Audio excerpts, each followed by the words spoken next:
Hey guys, it is Melanie here. I'm talking to you guys from Bali, Indonesia. I'm really excited to create this video for you because I'm going to share with you all the details of how I got into Bali during COVID-19. And at the end of this video, I'm going to share with you if it was all worth it in the end. So make sure to stay tuned, keep posted, drop any comments below, and give it a like at the end of this video if you enjoyed it, and I'll create more videos if you subscribe to this channel. Let's get straight into it. Ever since March of 2020, Indonesia went on lockdown and closed down its borders to foreigners. There have been no direct flights to Bali since then. After a bunch of research and joining some Facebook groups, I did manage to find a way to get into Bali during the pandemic.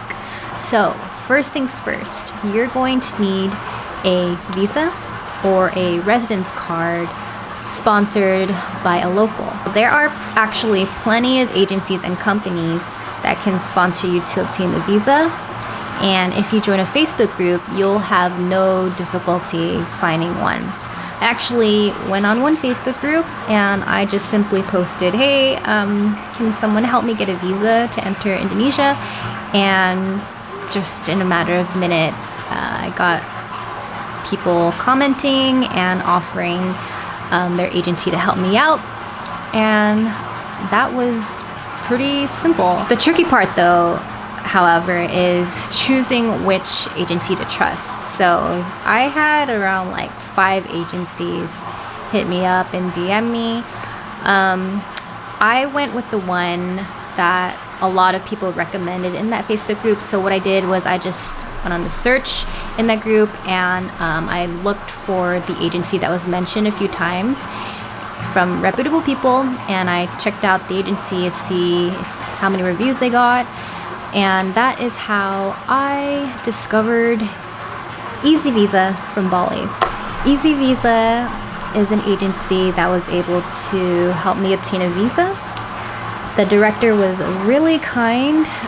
We just chit-chatted on Messenger. She gave me all the information that I needed, and after I sent her all the documents, she would email me back my visa, and that's how simple it was.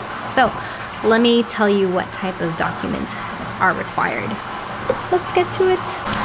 The director of the agency said the only way to enter Bali, Indonesia, if you are not holding a kitas or a kitab, is to obtain the business e-visa or B211. For reference, a kitas, K-I-T-A-S, is a limited stay permit card, and a kitab, K-I-T-A-P, is a permanent stay permit card. A business e-visa B211 basically is a 60-day visa, which you can extend up to 4 times. So that is a total of 6 months stay in Indonesia, and that was what I opted to get. She let me know what type of documents I need to send to her, and once all of that was approved from the government, then she will email me my e-visa, and so the process would be as simple as that. So now I'll go ahead and let you know which documents are needed through my agency to get that business e-visa. So these are the documents required from my agency in order to obtain the business e-visa. They are a scanned passport page, a bank statement, health certificate or general medical record, insurance, and a flight ticket. So after my application is submitted and approved by Jakarta Immigration, they'll go ahead and send her my e-visa, which she will then email to me. So now you're probably wondering what the processing fees are and what the grand total is for all of that. I'll go ahead and get straight into that. So most agencies offer express and normal processing services. For my agency, express service was 7 million Indonesian rupiah, which is about 497 US dollars, and the normal processing fee was 5 million Indonesian rupiah, which is about 355 US dollars. To note, the 4 times you're allowed to extend your 60-day visa is separate, and that cost is 850,000 Indonesian rupiah every 30 days, which is about 60 US dollars. So I opted for the cheapest option because I was not in a hurry, and that is a normal processing fee of 5 million Indonesian rupiah, which was 355 US dollars. To note, she said that her prices were bumped up a little bit during the holidays because people wanted to get their visas in a rush, and she was overloaded and processing times were taking longer than normal. So that was a bit higher than normal, which wasn't bad. I've heard people pay their agencies like $500 to $800, so I was pretty happy with paying 5 million Indonesian rupiah, which was just $300 and some change. So not too bad. So after the e-visa was approved, I could go ahead and enter Indonesia with the following additional documents, which are a e-visa valid for 90 days since it was approved, a declaration letter regarding COVID-19, a negative PCR test result, and additional documents required from your flight in order to enter Indonesia, like an e-hawk, which I will get to in a little bit. So I took my PCR test, got a negative result, sent in all of my documents, and got my e-visa approved on December 23rd, 2020. So that was just 7 days for the normal processing, which is awesome because normal was supposed to be 10 to 14 business days. So mine happened to be pretty quick, which was super sweet, and it was even sweeter because I had it before Christmas. So it was an awesome gift for myself. I was super stoked, super happy. The plan was to spend Christmas and the holidays with my family in California and leave after the holidays to Indonesia on January 11th, 2021. So everything worked as planned. My agency director requested that I send her the payment through a TransferWise app. I was pretty skeptical, but it's awesome that she did the service before I paid her a penny. So that was freaking awesome. So basically she sent me her payment details and I sent her the 5 million Indonesian rupiah. She received the money. The process was super simple, quick. So I would recommend TransferWise, and basically I completed the process. My e-visa was approved, all my documents were approved, got my test results negative, I got the payment sent to her, everything was done before Christmas. So I was ready to fly to Indonesia on January 11th, 2021. ... Or was I? So I will let you know what happened after all of that. Dun dun dun. So just to note, I purchased my flight through Chase Travel. I use Chase Travel because I get to use my ultimate rewards points for my flight, and it's really awesome. I highly recommend using Chase and ultimate rewards. Drop down in the comments below if you would like me to create a video and go more in depth of Chase Travel benefits. My flight was ran through American Airlines, operated by Japan Airlines, and I was able to get that finished. But in just a few days, I believe around December 28th, I found out that Indonesia closed its borders to foreigners from January 1st to January 14th, 2021. This sucked because I just booked my flight to get into Indonesia January 11th. So I was deeply saddened, bummed out, but I didn't stop there. I was like, all right, I'm just gonna wait until January 14th and book my flight. So I booked my flight on January 17th, and then on January 14th, I found out that Indonesia closed its borders from January 15th to January 28th. So I was super bummed out. So then I changed my flight again to enter Indonesia January 31st. And then I believe around January 27 or 28, I found out that Indonesia closed its borders and extended the period from, I think it was like January 28th to February 7th. At this point, I changed my flights multiple times. I had to talk to my Airbnb host and let him know that I had to change the accommodation dates, which he was really nice about. He understood that it was out of my control because of COVID. Around the third time Indonesia extended the border closure, I started losing hope, and I was thinking about just not even going anymore. But that didn't happen, because that's why I'm still here.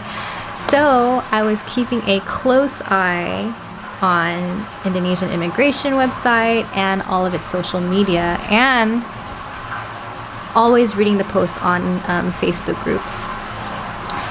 So I found out that there wasn't any news saying that Indonesia was closed around February 7th or after February 7th.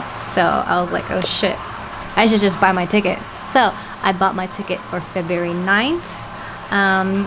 There are a lot of crazy conspiracy theories around February 8th, February 9th. Like, it was very unsure. The immigration posted something on Instagram saying that they're allowing visitor visas in, but then they deleted it. And so I was like, oh my god, I can't take it anymore. I'm just gonna go. So I didn't cancel my flight on February 9th. So I went to SFO, San Francisco Airport, and I walked into Japan Airlines check-in. I just showed them my passport, and they're like, yeah, you're good to go. And I was like, oh my god, really? So they asked for my PCR test. They looked at it, and at first they were like, oh, you're 12 hours late. And I'm like, what? So basically they're basing the 72-hour window based on their time, Japan time, which is a day ahead, and they're basing it off the day of departure, which was February 9th. And they said I was late. It just got really confusing, and I was like, no, I think everything's good. I made sure everything was good. Please don't turn me back. So after talking within each other, all the employees and stuff, they're like, okay, yeah, you should be good to go. We haven't had any issues turning people around for their PCR tests. I mean, come on, if it was just 12 hours late, like, really? But I wasn't late. I was on time, so it was good. And oh my god, Jesus Christ, that was really nerve-wracking already. And I was like, just please let me go. So after I got my boarding pass, I went in and I hoped and crossed my fingers that everything would be fine. Once it was time to board the gate, they asked for the negative PCR test results and for the EHAC. And this is what I wanted to explain. The EHAC, the EHAC, is the e-health alert card, which is basically information that you send to the Indonesian government regarding your personal information, your flight details, and like the address of your accommodation and all that stuff. So I highly recommend that you download the app at home or wherever you have reliable service, because if you don't have service in the airport or wherever, you won't be able to fill out that EHAC, and that's just going to be a nightmare. So make sure you download EHAC app, Indonesia, and I would recommend to print out the documents and make multiple copies.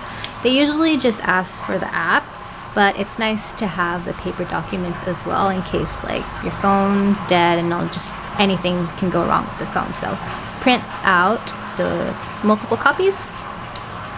So after showing them the PCR test negative result and the EHAC, I was able to go. board the flight to Tokyo. So yeah, basically there's no direct flight to Bali. I had to fly to Jakarta, Indonesia, and from SFO, my in-transit flight was Japan. So we're not quite in Indonesia yet. I had to fly into Tokyo. I had a 1-hour layover, and then after that 1-hour layover in Tokyo, Japan, I was able to fly into Jakarta.